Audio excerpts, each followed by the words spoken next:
আজকের গল্প সততার পুরস্কার। অনেক বছর আগে এক সৎ ব্যবসায়ী একদিন দূর শহরে ব্যবসার কাজে রওনা দিলেন। যাওয়ার সময় তিনি একটি মূল্যবান পাথরের মুকুট এক দরিদ্র কিন্তু বিশ্বস্ত মুজাহিদের হাতে তুলে দিয়ে বললেন, ভাই, এটা আমার কাছে খুবই মূল্যবান। আমি ফিরে না আসা পর্যন্ত তুমি এটা নিরাপদে রেখে দিও। মুজাহিদ আল্লাহকে সাক্ষী রেখে আমানত গ্রহণ করলেন। দিন গেল, মাস গেল, 1 বছর, 2 বছর, 3 বছর পেরিয়ে গেল। ব্যবসায়ীর আর কোনো খোঁজ নেই।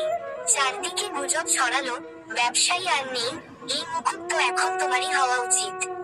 কিন্তু সেই মুজাহিদ বললেন, এটা আমার নয়, এটা একজনের আমানত।